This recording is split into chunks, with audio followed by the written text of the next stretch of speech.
Comenzamos entonces con el próximo panel, la construcción de consensos, desafíos para el desarrollo argentino. Y participan de este segmento quienes ya se encuentran sobre el Estado. Felipe González, presidente del Gobierno de España entre 1982 y 1996 y actor destacado en los pactos de la Moncloa.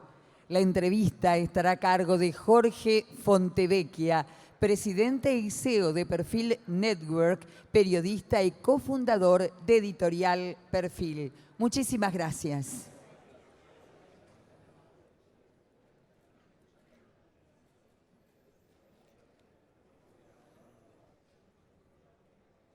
Buenas tardes.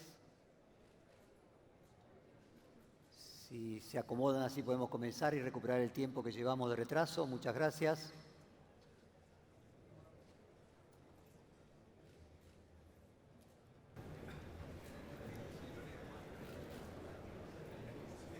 Bueno, con Felipe acordamos que vamos a empezar la conversación desde el inicio, en un diálogo más que en una conferencia primero y preguntas después. Y me comentaba, mientras estábamos esperando aquí, que siempre le preguntan sobre el Pacto de la Moncloa y que por momentos le puede llegar a aburrir un poco.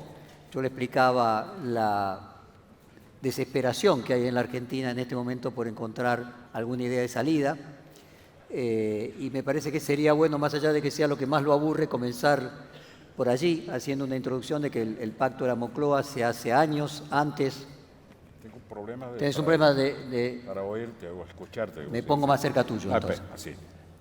Que el Pacto de la Moncloa es años antes de que vos asumas el gobierno.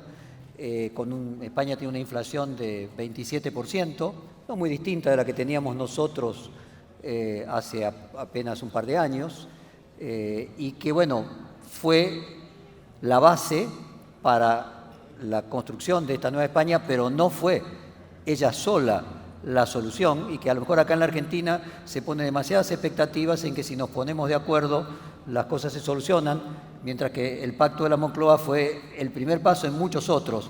A ver si podés hacer una síntesis juntos. Sí, es verdad, alguna vez. Muchísimas gracias por la invitación. Me han oído hablar de esto, me han preguntado muchas veces en Argentina. Les recordaré alguna fecha.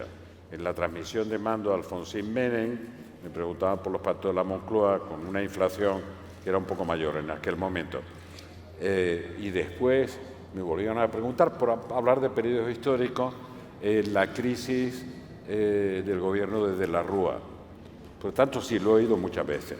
Y los pactos de la Moncloa fueron previos a un pacto en el que acordamos las reglas de juego. Hicimos una constitución que desde 1812 era una constitución pactada. No era perfecta para nadie, pero no era la constitución de media España que ganaba la otra media. Y junto a esos dos elementos, uno de perimetrar la superación de la crisis y un proyecto socioeconómico. El otro elemento, por no cansar mucho, era aspiracional. Queríamos formar parte de la Unión Europea. Aquello que decía Manuel Fraga, España es diferente, nosotros queríamos que fuera menos diferente, que se pareciera más a cómo funcionaban las democracias de la Unión Europea. Pero si imaginan ese perímetro del consenso, los pactos de la Moncloa, da igual porque cada país tiene que definir lo suyo, lo negociaron los responsables políticos surgidos de las primeras elecciones, la de 1977. Curiosamente fue después que incorporaron a los interlocutores sociales. Por tanto, fue un pacto entre políticos y, por definirlo de manera comprensible, fue un pacto de rentas que trataba de superar la crisis económica frenando la galopada, en términos europeos, inflacionista. Estos salarios que siempre perseguían a los precios, ya saben, siempre he pensado, que era raro en la izquierda pensarlo así, el peor impuesto a la pobreza se llama inflación. Por lo tanto, ese era uno de los elementos. Pero sobre todo generó confianza. Les sorprenderá que les diga el que fue más decidido, el que se dio más desde el primer minuto, fue Santiago Carrillo, representaba al Partido Comunista, recién incorporado al Parlamento. Por tanto, había un perímetro en el que definíamos algo que vulgarmente me han oído decir algunas veces: cuáles son las cosas de comer. Decidimos como buenos padres de familia que con las cosas de comer no se juega, que lo demás podemos discrepar, y esto perimetraba un proyecto de país con el pacto constitucional y con el ingreso en la Unión Europea. Ese era nuestro perímetro de consenso. Fuimos el único país que se integró en la Unión Europea con un voto unánime del Parlamento. Recuerdo muchas veces las portavoces de la derecha que me decían: hombre, claro que estamos de acuerdo, dice, pero nos hubiera gustado hacerlos nosotros. Era esta broma. Por tanto, lo que digo es que todo proyecto de país, para tener un horizonte de certidumbre y de seguridad, exige que haya un área, la que cada país decida, de consensos básicos que generen confianza, no para un periodo, sino que generen... Ahora, ¿por qué estoy ahora incómodo? Porque nosotros generamos un periodo a partir de ese consenso que nos ha durado 35 años o 36 años. Y ahora mi incomodidad es que estamos abriendo nuestra propia grieta. Ahora estamos en parte haciendo una política de bloques en la que los discursos dominantes están en los extremos del bloque y no en el centro de esos bloques. Y Brexit sería el ejemplo. No, eso para Europa, hablo para España. Y dentro de España mismo. En España los consensos básicos, es curioso porque se mantienen en buena medida respecto de Europa, pero ahora, con lo que llaman la superación del bipartidismo imperfecto, ahora estamos en el bloquismo mucho más imperfecto que el bipartidismo. Felipe, y en Europa hay una crisis global en todas partes. Y ahí vamos, pero primero para agotar este tema de la Moncloa y la inflación. Conversábamos previamente, vos me mencionabas que no se combate a la inflación monetariamente con tasas de interés altas que terminan produciendo recesión. En el caso de la Moncloa habían colocado un límite a los ajustes salariales, creo que tenían 27% de inflación en el 77 y para el 78 colocaron 22% para ir bajando progresivamente. Sí. Hicieron una devaluación de la peseta, si no recuerdo mal, hicieron un límite de despido de no más de 5% del personal en cada una de las empresas y atacaron a la inflación no simplemente monetariamente. No, el elemento básico, porque es verdad que nosotros íbamos en un proceso de crecimiento de la inflación, en la primera atacada hicimos un pacto de rentas. Ya sé que eso está muy antiguo. ¿Por qué? Porque yo tenía y tengo la convicción de que con política monetaria solo no se consigue bajar la inflación, aunque lo digan los libros. Lo que se consigue es encarecer tanto el crédito y endurecer tanto las condiciones del crédito que no se acaba con la inflación y sí se acaba con el aparato productivo. Entonces, es la mayor de las contradicciones. Y en política, además, veamos, todos metemos la pata. Es mejor no meter la mano, que también es frecuente. Y entonces, como todos los seres humanos,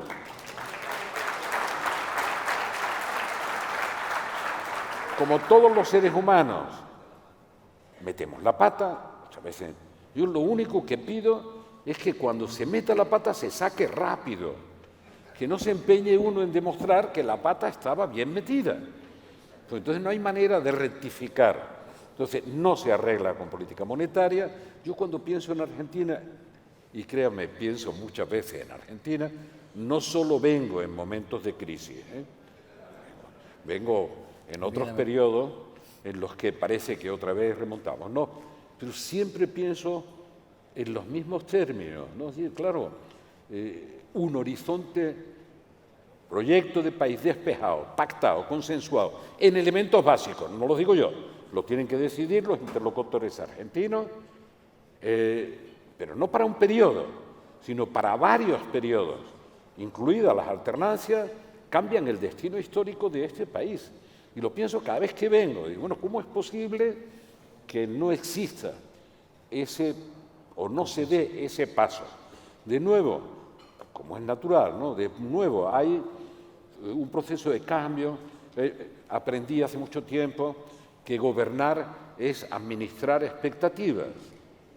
Entonces, es verdad que para Alberto Fernández, digamos que las expectativas, tal como veo, algo que me preocupa, que es el estado de ánimo, yo prefiero un estado de ánimo irritado que un estado de ánimo desilusionado, porque de la irritación se pasa a una actitud más fácilmente constructiva que desde la desesperanza, es decir, bueno... La resignación. O la resignación. Por lo tanto, las expectativas no son grandes. A poco que el gobierno consiga mejorar algunos parámetros de la situación, va a ganar un espacio, ¿no? Aunque todo está muy complicado, Todos los presidentes que han sido elegidos en América Latina de manera democrática, excluyo los que no, se ha ido su popularidad al diablo en todos los modelos. Ahí vamos. Sigamos primero por Argentina y después vamos expandiéndonos. Vos decías que gobernar es administrar expectativas. Y te preocupaba cómo ir generando expectativas, cómo Fernández con tan pocos recursos podría ir generando expectativas. No, yo lo decía en el sentido contrario.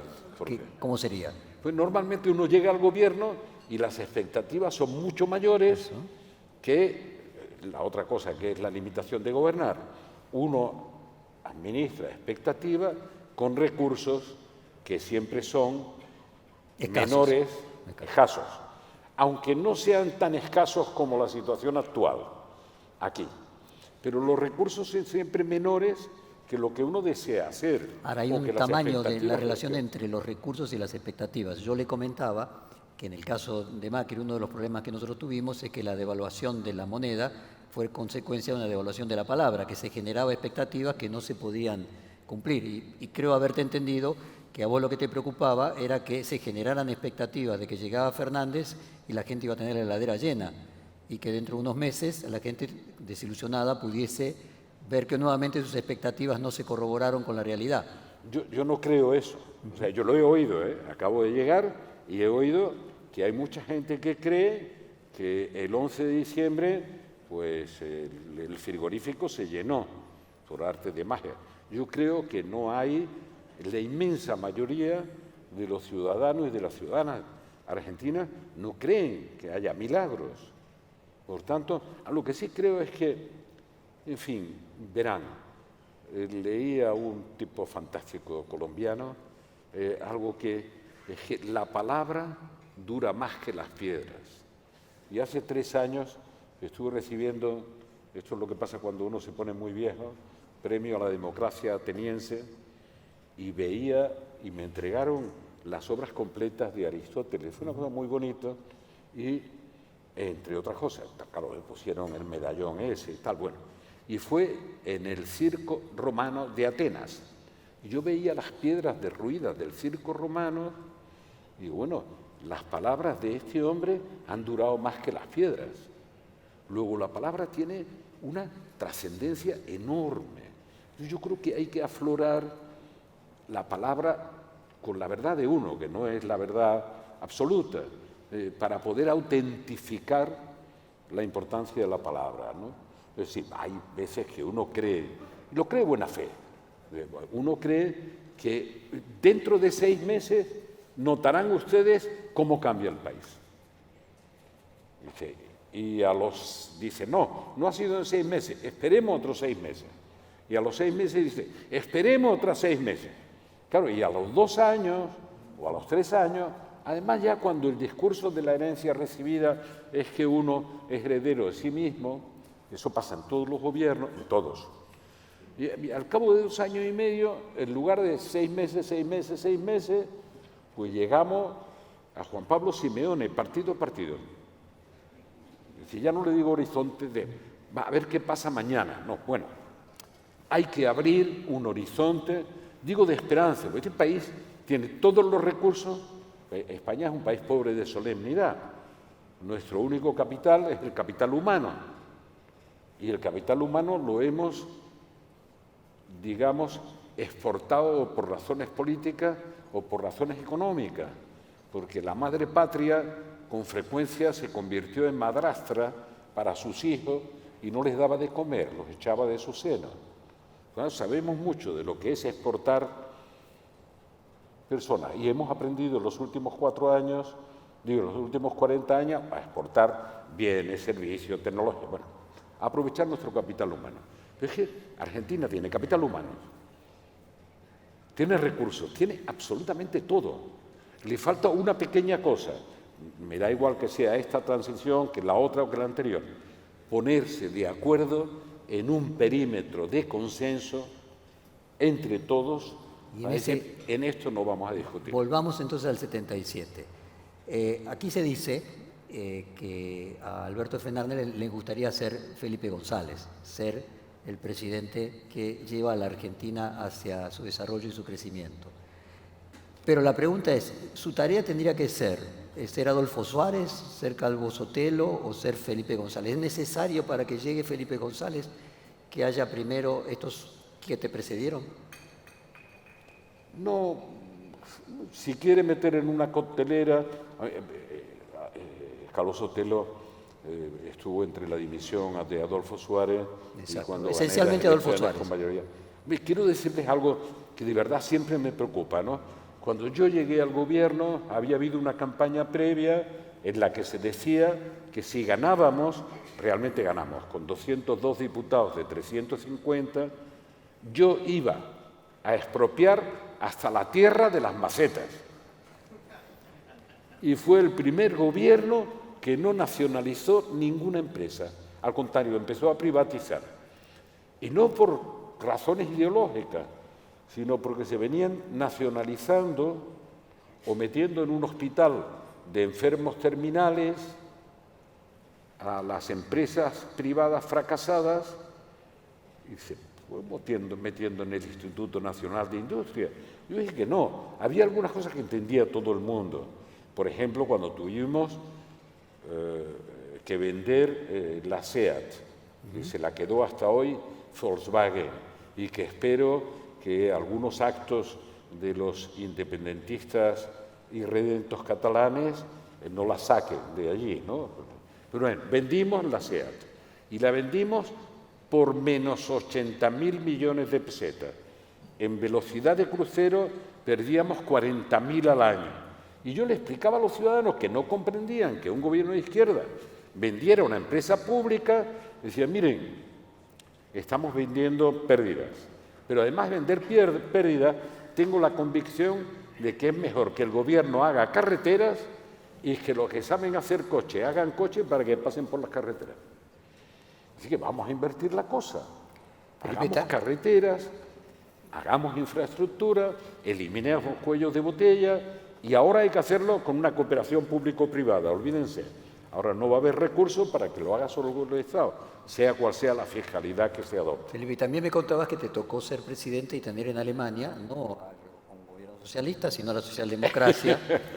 Y es interesante por la relación con Brasil, que Argentina va a tener un presidente que no se lleva bien con el presidente brasileño y un partido político que está en las antípodas del brasileño. Y vos me contabas que no era necesario coincidir ideológicamente para tener buenas relaciones. ¿Por qué nos ayudas con tu experiencia? Sí, vamos a ver.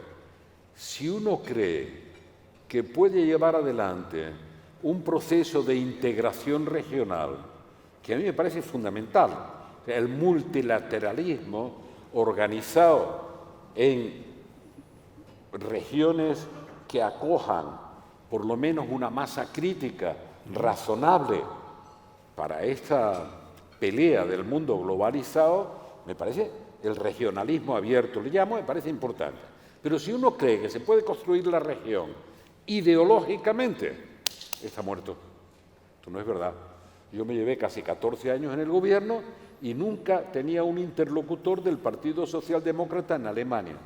Tenía un interlocutor socialista en Francia porque todo el periodo está cubierto por la presidencia de François Mitterrand. Pero más de la mitad de la presidencia de François Mitterrand era lo que llamaban gobiernos de cohabitación. Por tanto, el primer ministro y el equipo de gobierno era de la derecha. Eso nunca planteó problemas, nunca. Y digo nunca planteó problemas, yo me llevaba mejor, alguien le extrañará, me entendía mejor con Helmut Kohl que con el laborista británico. Estaba más próximo ideológicamente al laborista británico y menos próximo a Helmut Kohl. Pero esa era la línea vertical, esta de izquierda a derecha o como quiera. La que me importaba más era la horizontal. Quienes creían en la construcción europea, quienes creían en que juntos afrontábamos mejor los desafíos y quienes no creían en eso. Bueno, pues Kohl era un europeo europeísta, que llegó a decir, cuando abandonó el marco para incorporar la moneda del euro, que créanme, eso fue lo que lo sacó de la Cancillería, aparte de que llevaba 16 años ganando elecciones, pero para los alemanes el marco era una referencia absolutamente irrenunciable. Eso es. Bueno, y él lo dijo con una frase fantástica, fantástica. Nunca más una Europa alemana. Quiero una Alemania europea. Por eso quiero el euro, para todos los demás y para Alemania. Imagínense la dimensión histórica que tenía eso.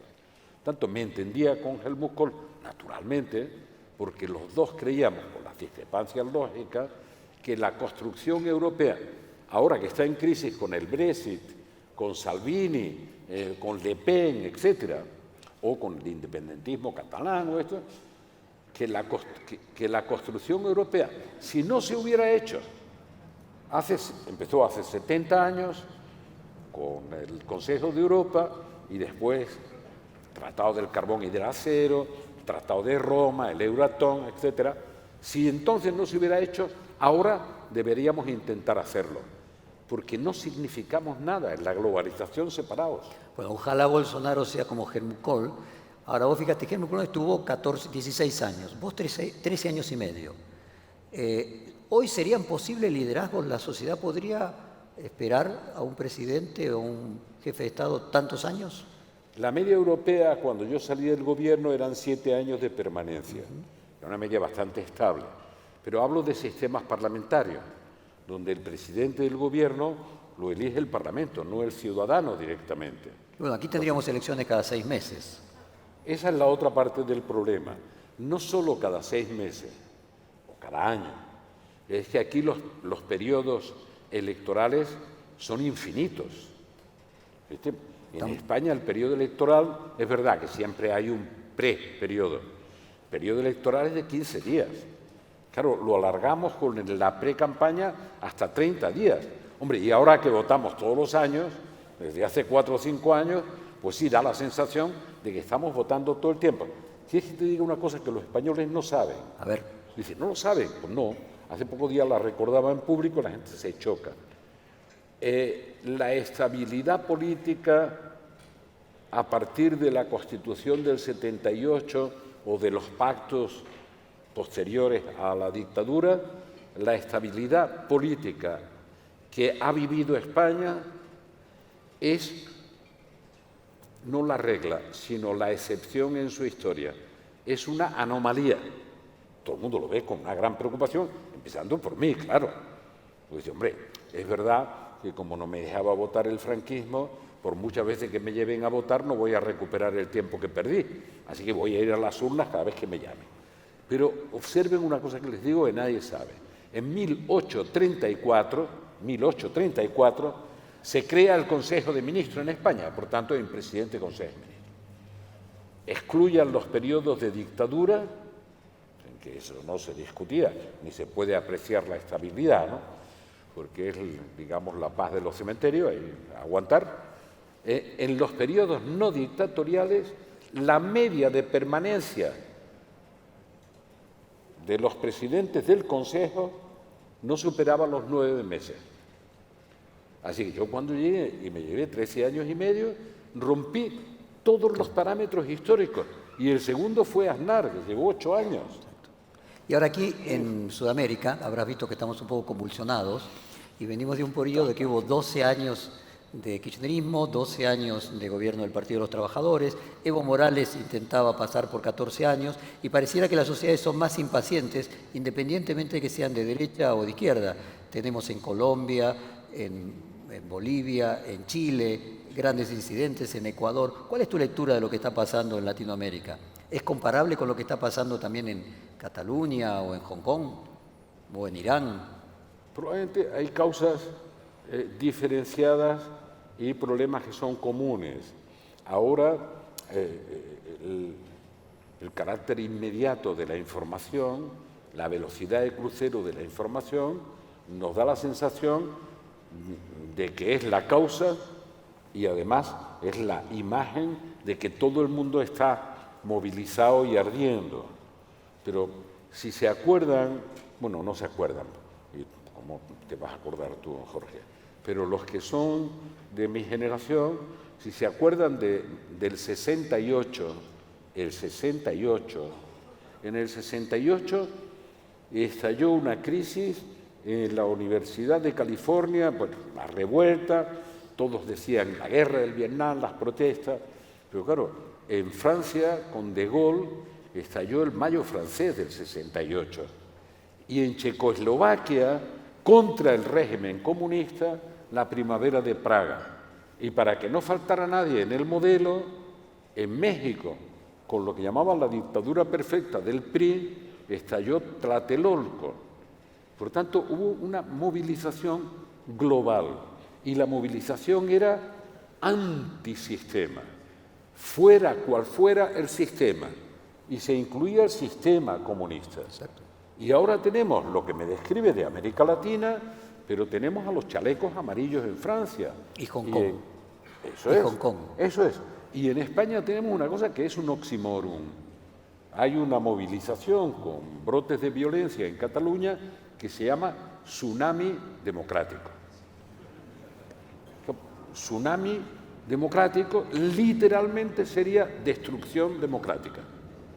Destrucción masiva democrática. No lo interpretan así. Y Hong Kong. Hong Kong. Bueno, entonces la capacidad de gestionar esas crisis. Se me ocurre una idea, porque te olvidaste en esa línea Gustock al año siguiente. Y evidentemente el Mayo francés y toda la descripción que vos hacés que empieza a producir ese efecto, uno lo podría asociar con lo que está sucediendo ahora en todo el mundo como un cambio generacional a partir también de un cambio de un medio de comunicación. En el 68 tenías la televisión, hoy tenés las redes sociales. Uno fue la masificación de un medio audiovisual analógico y ahora tenemos las redes sociales. ¿Le asignás alguna responsabilidad a la existencia de redes sociales y mayores formas de comunicación en este inconformismo que se está viviendo o no? Sin duda, las redes sociales tienen un papel primordial en la convocatoria fuera de los cauces tradicionales de sindicatos, partidos políticos o lo que quieras, de las movilizaciones. Movilizaciones dispersas. Es más, cuando los presidentes quieren negociar, ¿con quién negocian? Es decir, los sindicatos dicen conmigo y el que dirige la manifestación dice no, conmigo. Dice, pero ¿tú quién eres? Pues que no sabes quiénes son. Y como es natural, proliferan las reivindicaciones. Y las reivindicaciones que proliferan, digamos, todas tienen una justificación. Todas las reclamaciones tienen una justificación, por diversas que sean. El problema para un gobernante es que la suma de todas las reivindicaciones hondamente sentidas no hacen un programa de gobierno, porque uno tiene que priorizar, tiene que empezar por algo. No puede atender 80 cosas a la vez, por justificadas que estén. Bueno, entonces no hay interlocutores en las nuevas movilizaciones sociales. Son contra gobiernos de derecha. Bueno, como tenemos dañada la cabeza, casi todos, y yo procuro usar entero el cerebro, si no funciona el hemisferio derecho en el sentido ideológico, y cuando vemos que ponen en crisis a un gobierno de derecha, pues lo atribuimos a las maldades del castrocomunismo, no sé cuánto, tal, los chavismo. Tal. Bueno, y cuando es al contrario, tenemos dañado la otra parte, o funcionamos con la otra parte del hemisferio, dice, bueno... Lo hace Estados Unidos. Evo, sí, es el imperialismo americano el que saca del poder a Evo Morales y no Pumaru, su líder quechua, pero no aymara, que se alía con el líder de Santa Cruz. Yo me, pues no parece, ¿no? O sea, todos buscamos a quién es el culpable de fuera que intriga para sacar del poder a nuestros amigos. Igual que nos legitimamos más las acciones incorrectas, por decirlo suavemente, que se corresponden con nuestras preferencias. O sea, ¿qué errores cometió Evo Morales? Desde luego, no los que cometió Maduro. Morales ha hecho una gestión, se ha sentado por lo menos en la caja, eficaz, ha distribuido riqueza, ha hecho una... Pero bueno, tuvo la tentación de creer, como tantas veces en la historia, que como él era imprescindible, tenía que romper las reglas de juego de la Constitución y perpetuarse. Y si eso fallaba, en el conteo electoral definitivo, se para la contabilidad electoral y bueno, durante 24 horas no sabemos qué pasa, pero sabemos qué pasa después. Y claro, eso no se recuerda cuando se dice que ha habido un golpe. No es exactamente en el sentido clásico un golpe, pero ha habido una vulneración de las reglas de juego, primero por Morales, que todavía nadie le ha dicho que el cementerio está lleno de gente que se creía imprescindible. ¿Hay paranoia? Es decir, esta idea de que son los rusos, por ejemplo, que intervienen en Cataluña, o el Brexit. Es que también lo hacen. Entonces hay una parte real y una parte imaginaria. Absolutamente. El gobierno español acaba de presentar, primera sorpresa, en la Diputación Permanente, pero todavía no está constituido el Parlamento, y lo que llama la Diputación Permanente es la representación del Parlamento anterior, no del anterior de hace 3 años, el del 28 de abril de este mismo año. Y ha presentado un decreto ley que ha sido convalidado porque toda la Unión Europea está preocupada por las plataformas que no identifican quiénes están detrás y que han sido creadas para desestabilizar la cibernética a los sistemas democráticos europeos. Por lo tanto, en toda Europa está reaccionando. Entonces, el gobierno español ha presentado eso en el Parlamento, en la Diputación Permanente. Ayer, oh sorpresa, han votado en favor de que se convalide el decreto ley el Partido Popular y Ciudadanos. El Ciudadanos del 28 de abril, que tenía más representación que el de ahora. Han votado en favor. Ha votado en contra la extrema derecha de Vox, el independentismo catalán y el gobierno con el que propone la alianza, que es el de Podemos, se ha abstenido después de colocar 2 enmiendas. Miren la configuración. Entonces, Vox no quiere que el gobierno tenga la capacidad de averiguar qué hay detrás de esas plataformas que interfieren en nuestra convivencia. Los independentistas catalanes tampoco quieren. Y Podemos es medio pensionista. Quiere, pero no quiere.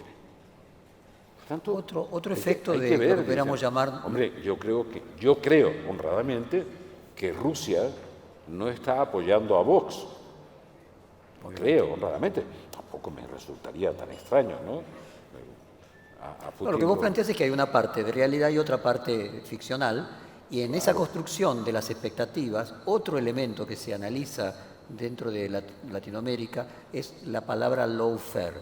Lawfare que utilizó el Papa, que se utiliza repetidamente en Argentina, se lo utilizó la defensa de Lula en Brasil, planteando de que en realidad se utiliza hoy la justicia como un sustituto de lo que antes eran los golpes militares. ¿Cuál es tu visión del lawfare?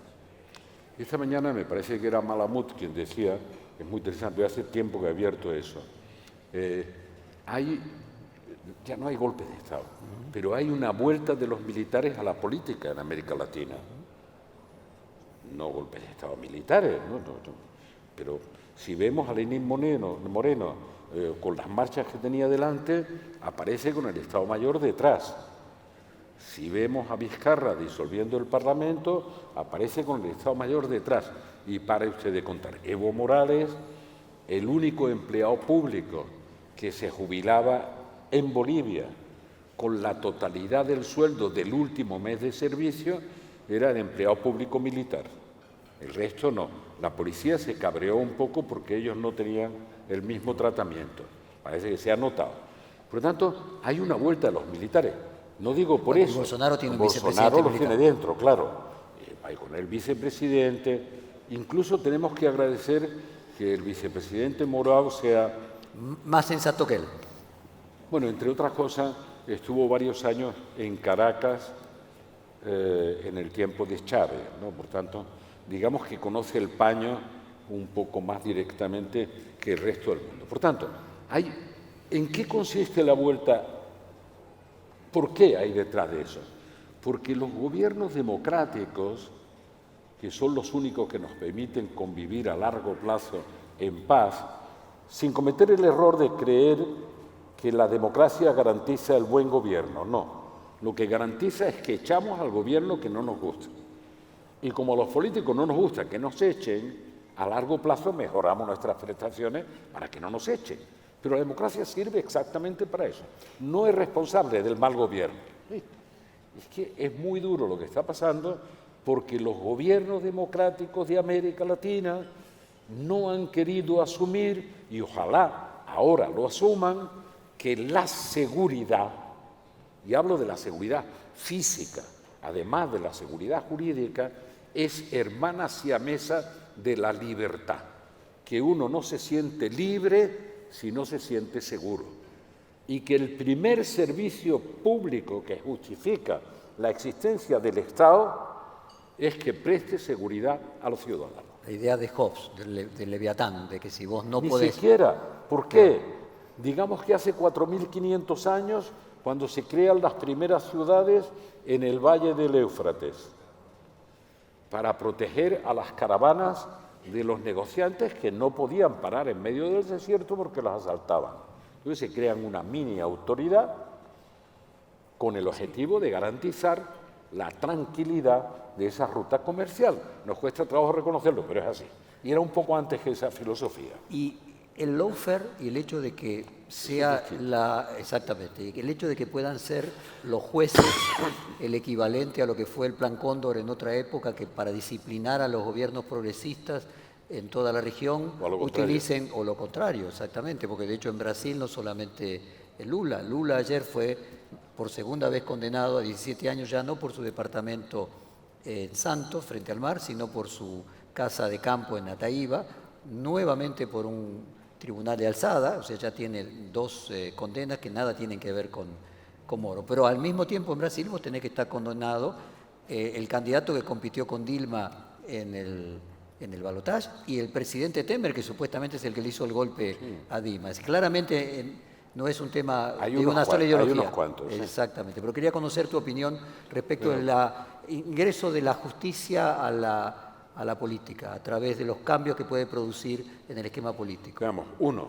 llevamos mucho tiempo judicializando la política, la segunda muestra de incapacidad de la política. Si judicializamos la política,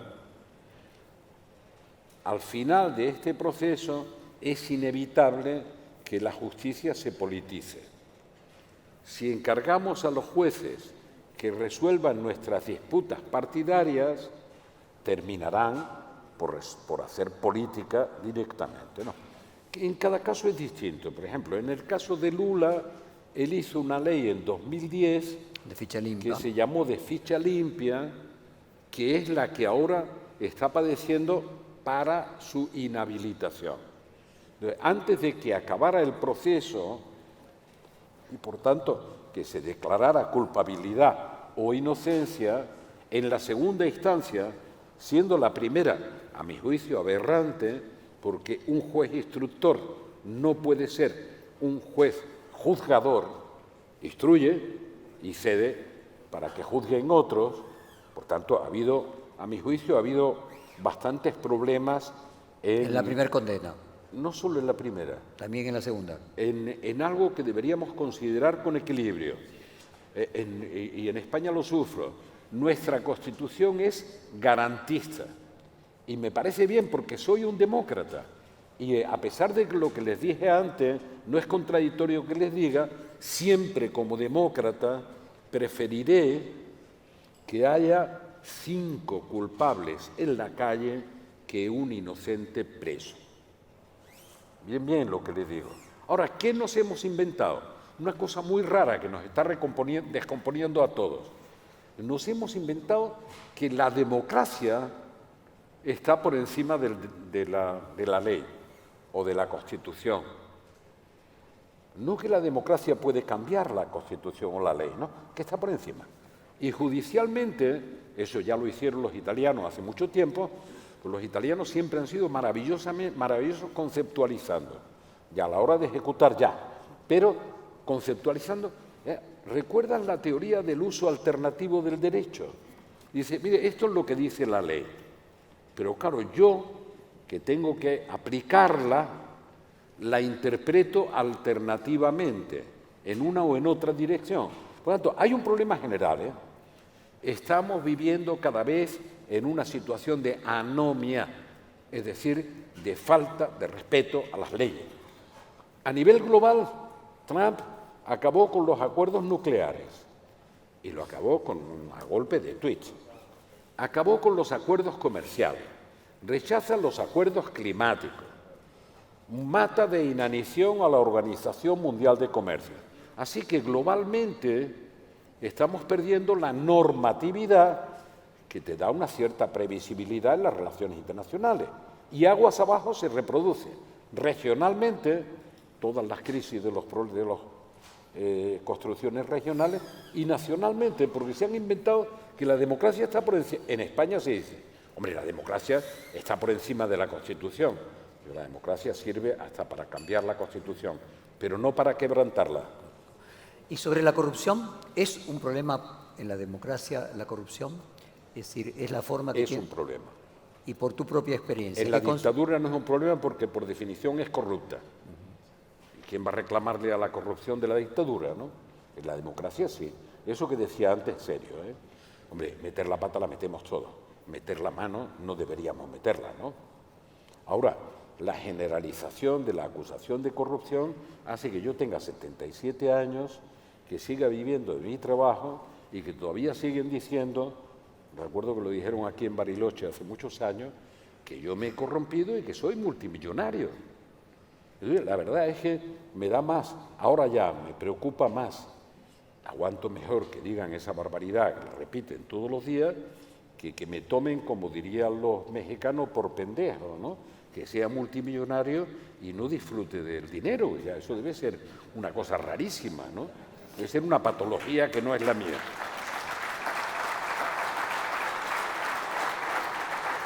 Felipe, acá nos avisan que está llegando el presidente y que teníamos que cerrar, pero te quería pedir esta respuesta a esta pregunta para cerrar, que es, vos me contabas que vas viniendo a la Argentina en distintos momentos y te vas encontrando con que, bueno, el pase de Alfonsín a Menem, la gente pierde la esperanza, Argentina baja un escalón, luego sube un poquito, pero bueno, otra vez vuelve a bajar y te lo volvés a encontrar con De la Rúa y te lo volvés a encontrar ahora. Y que independientemente de que alguna vez sube un poquito, en líneas generales lo que se da es que Argentina viene descendiendo de manera continuada a lo largo de las últimas décadas. ¿Qué pensás que va a pasar en el futuro? Que no digo tu deseo, que todos tenemos un buen deseo.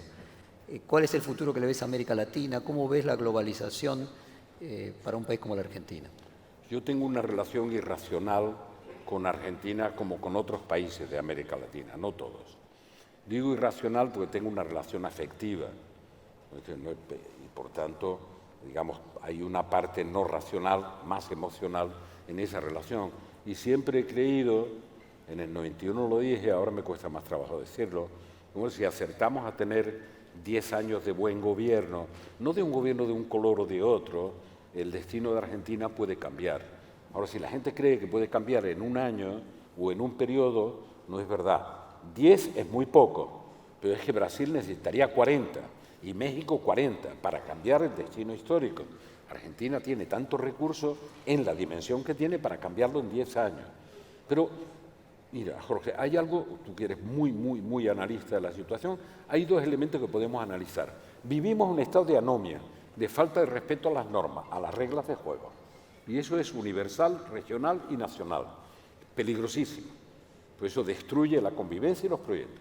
Segundo, el modelo económico este que llamamos de la globalización está excesivamente financierizado y la nueva materia prima que nadie paga y que está creando grandes imperios económicos son los datos personales convertidos en Big Data.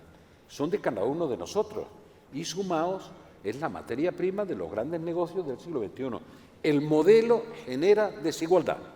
Incluso cuando disminuye la pobreza, la desigualdad sigue existiendo.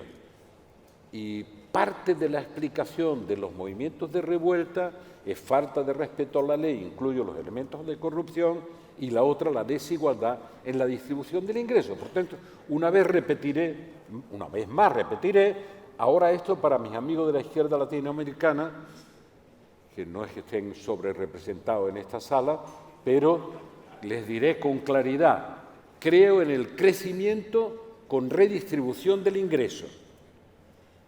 Y tengo dudas de que se plantee crecimiento con equidad, porque la equidad es un concepto moral y el crecimiento es un concepto técnico. Por tanto, creo el crecimiento con redistribución del excedente o del ingreso. No con redistribución de la riqueza, que dicen algunos. No es el árbol el que se reparte. En todo caso, se reparte el fruto del árbol, no el árbol, porque se destruye. Señor, muchísimas gracias.